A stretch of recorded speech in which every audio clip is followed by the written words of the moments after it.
Leonardo da Vinci did not even exist, and he was a fictitious artist concocted after Luca Signorelli in the Renaissance. In this sense, Luca Signorelli and Leonardo were puppet artists of Jesus after 1500 years, which indicates that the agenda of Jesus is depicted in their works. The fresco cycle by Luca Signorelli, depicting visions of paradise, hell, and the end of the world, is one of them.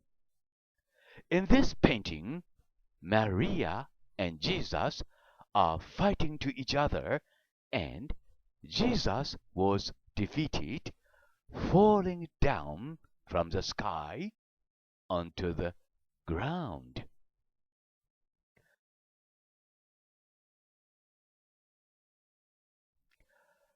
Wikipedia writes about Gematria as follows.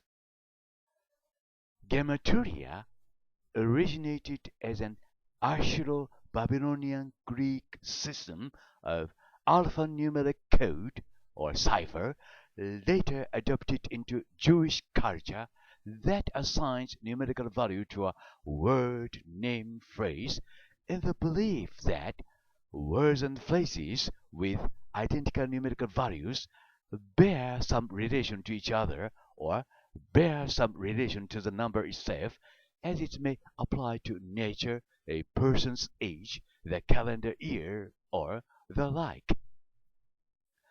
Hiroshi Hayashi found secret numbers in the Battle of Cassina, sketched by Michelangelo Buonarroti, which I can read in Gematria as this. Christ is biblical king, though I have no idea what it means at this moment yet. Hiroshi Hayashi, Hamamatsu-city, Japan.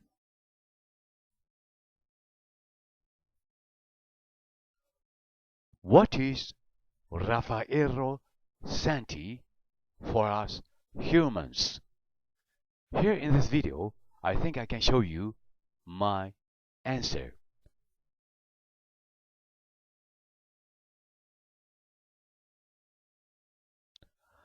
Gut question organization answers as follows regarding Illuminati. The Illuminati conspiracy is a conspiracy theory which holds that there is a global elite society that is either in control of the world or is seeking to take control of the world. But all puppet artists of Jesus after 1500 years in the Renaissance were all its Illuminati members.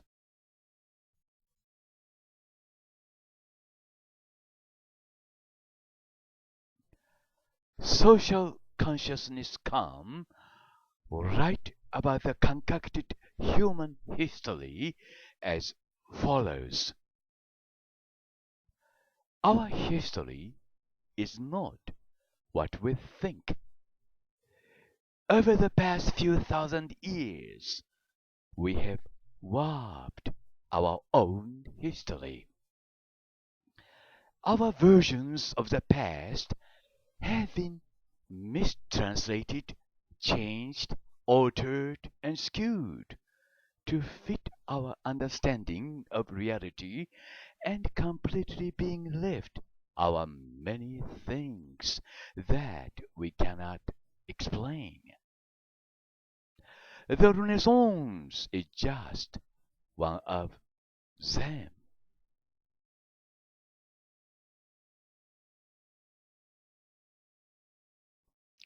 I, Hiroshi Hayashi, have traveled a long way to find this Greek sculpture, with which I am able to prove that Mitra is Apollo, or Apollo is Mitra. Here it's my pleasure to show you a Greek sculpture of Apollo with a Phrygian cap, which depicts that Mitra is Apollo or Apollo is Mitra.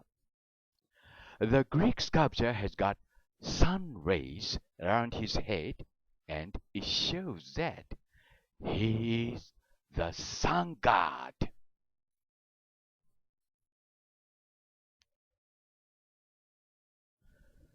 So-called life support equipment is the one which is designed to sustain life in a different atmosphere. For example, air crew members and passengers throughout the flight environment. Jesus, as well as ancient deities, were equipped with wearable life support equipment system on the earth because they needed it. They wore it because they needed it along with power-assisted walking system.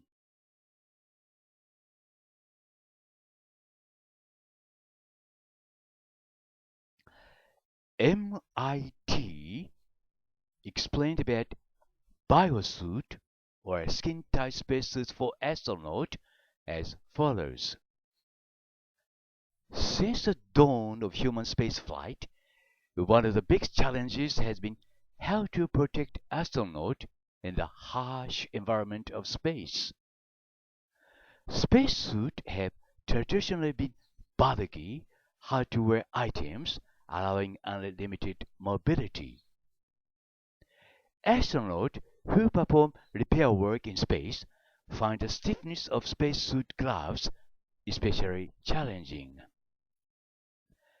Imagine manipulating tools and small parts for hours wearing gas-filled gloves that fight against the flexing of your fingers. But the biosuit concept at MIT aims to launch spacesuit into a new frontier. Ladies and gentlemen, this is Jesus after 1500 years in a biosuit in the Renaissance.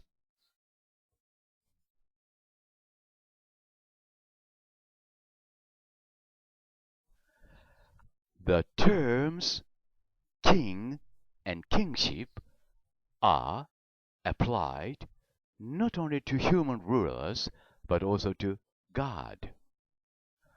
Those who were appointed as a ruler of the land were given the symbolic item of the ribboned ring of the kingship.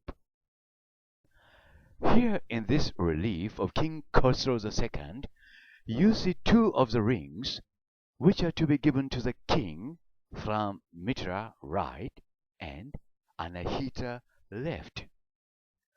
But what are the rings like? How do they look like? Here is my answer. We have the ring itself here in Japan, though no one knows what it is. No one except me. It is now at Idojiri Archaeological Museum, Nagano, Japan.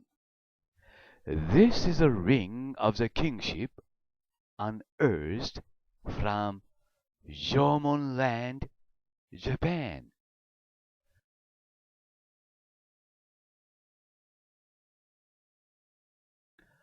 You see three oddly shaped figures in mystery in Horyuji Temple, Nara, Japan.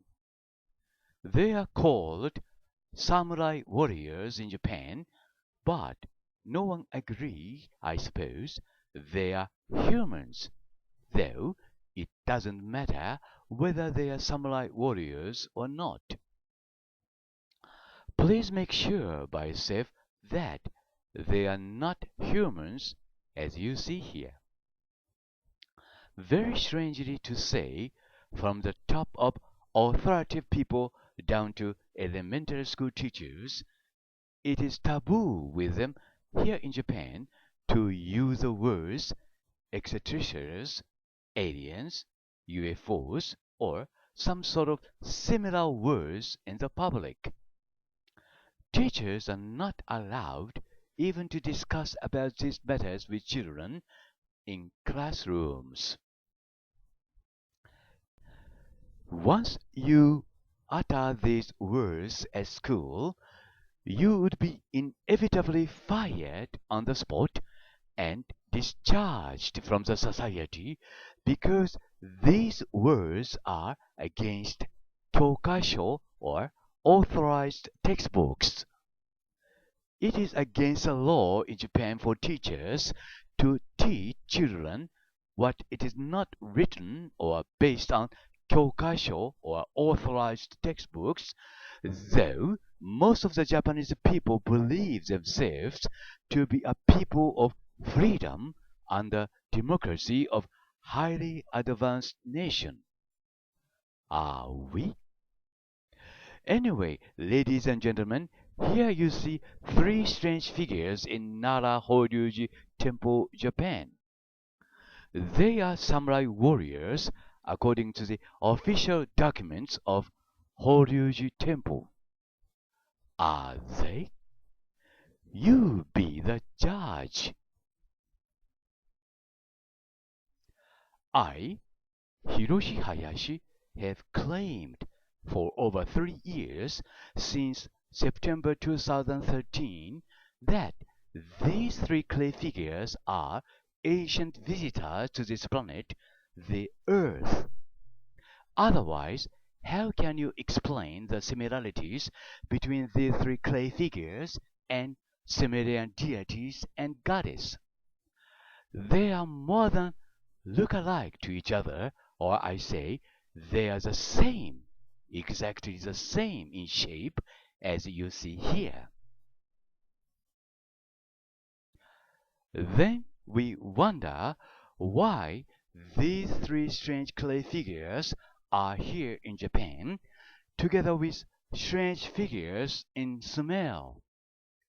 There are some possibilities that we can imagine, but to make matters simple, my conclusion here is that at least they are not humans.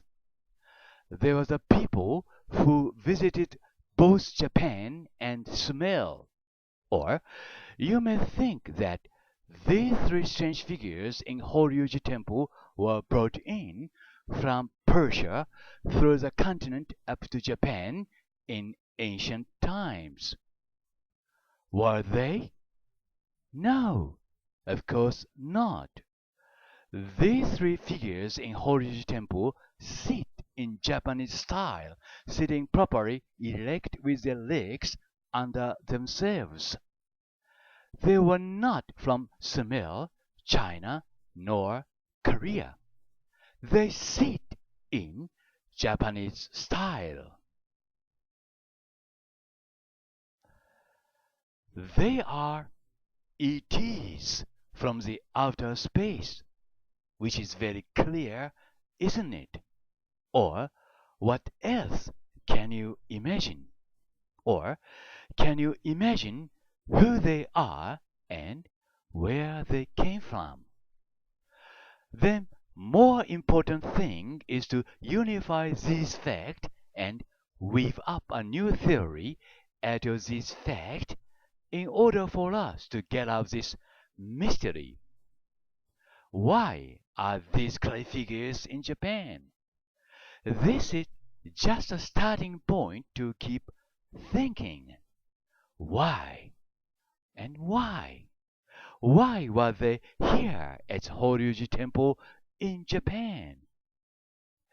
Please ask yourself why, or you would get lost in the labyrinth of mysteries as ever.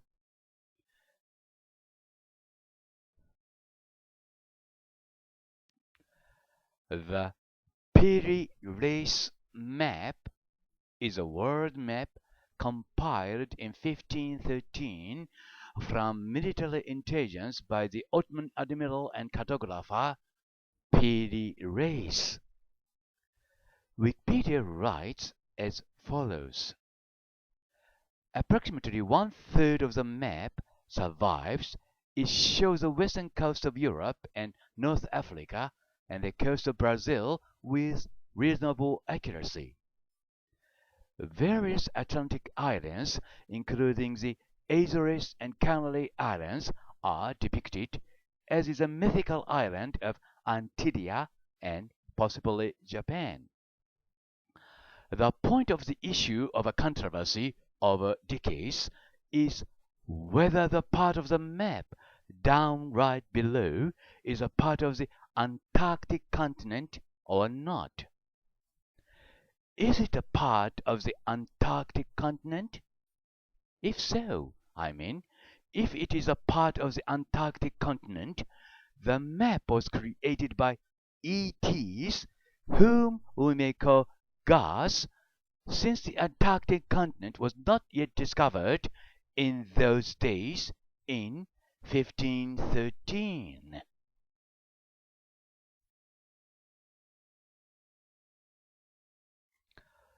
Ancient Origins writes about the Blythe Integulius, a giant on the ground, as follows. The creator of the Blythe Integulius are believed to be Native Americans that lived along the Colorado River, but there is no agreement as to which tribes made them or why. One possibility put forward is that they were constructed by the Patayan who occupied the region from 700 to 1550 AD. Why the meaning behind the glyphs remains unknown, according to native Mohave and Kinchan tribes of the area, the human figures represent Mastanho, the creator of earth and all life, while the animal figures represent Hatakulia, one of the two mountain lions, persons who played a role in the creation story. In ancient times, ceremonial dances were held by natives in the area to honor the creator of life.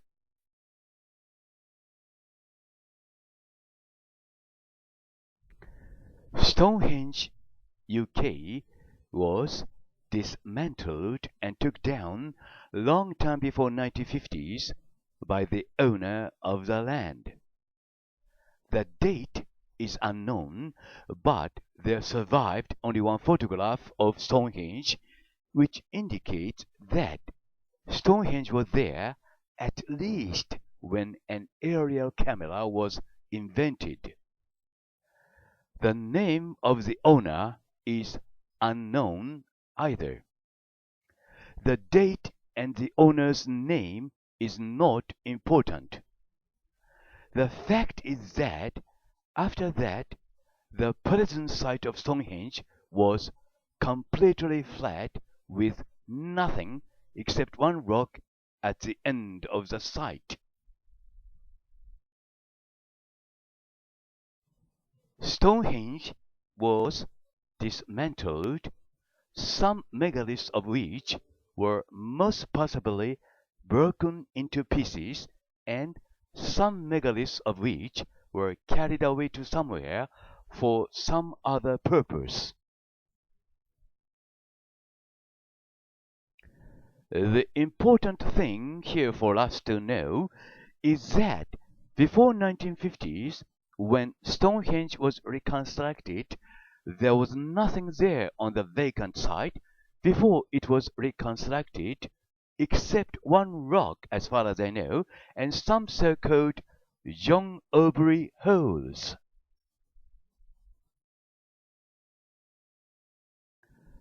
Sometime in 1950s, after the World War II, Stonehenge was reconstructed on the vacant site where old Stonehenge was. Some megaliths were most possibly brought in, and some others were reproduced. And some of the megaliths might be made of concrete instead of granites.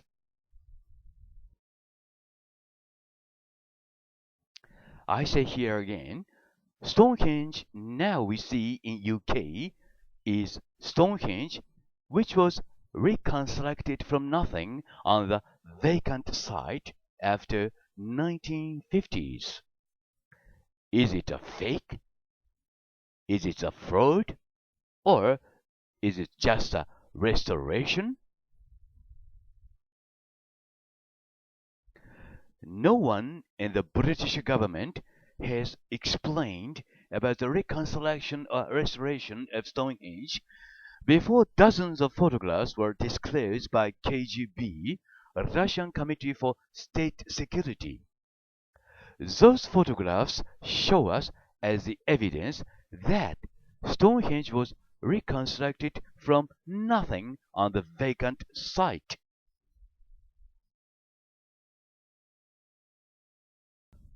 Or the British government seemed to try to cover up this fact with false propaganda films and TV programs as if it was there as it is since the beginning days of its history, together with some concocted composite photographs, at least with no explanation of the reconstruction or the restoration.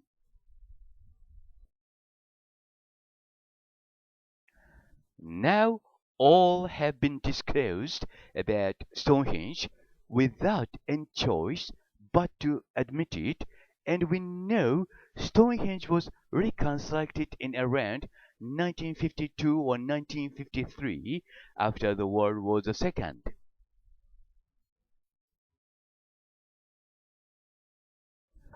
Then I, Hiroshi Hayashi, would like to ask you again if you can say it was just a restoration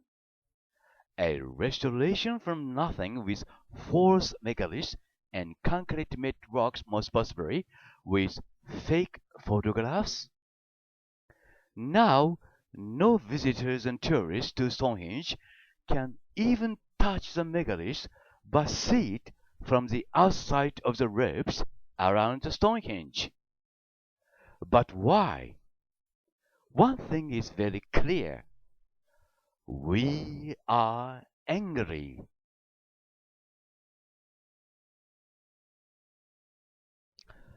There is a great mountain in Kazakhstan, a great mountain which is called by local people the Great Mount Chechsei. The height of the mountain is about 8 to 10 meters. 8 to 10 meters. I am not pulling your leg. I am serious. It is called the Great Mount Chechsei in Kazakhstan because it is great or greater than Mount Kilimanjaro. It is one of the major footholds on Earth for ancient ETs. Yes, it is. You will know the reason why it is so here in this video.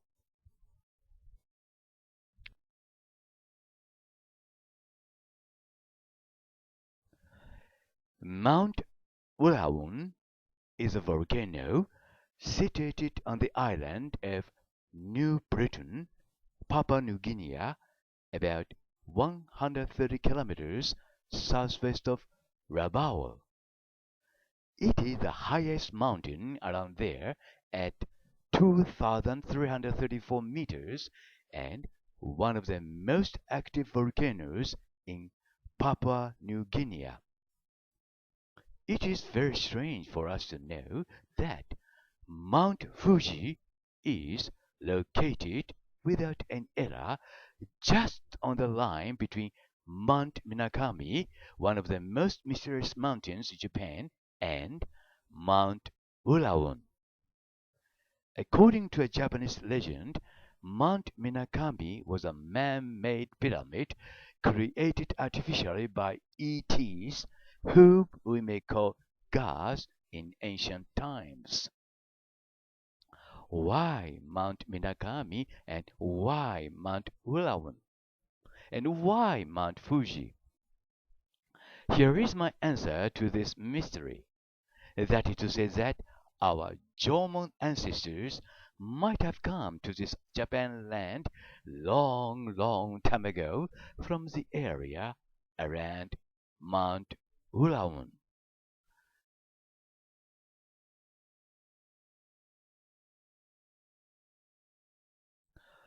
Wikipedia writes about cranial deformation as follows. Artificial cranial deformation, head flattening, or head binding is a form of body alteration in which the skull of a human being is deformed intentionally. It is done by distorting the normal growth of a child's skull by applying force. Flat shapes, elongated ones, round ones, and conical ones are among those chosen. Typically, it is carried out on an infant as the skull is most pliable at that time. In a typical case, head binding begins approximately a month after birth and continues for about 6 months.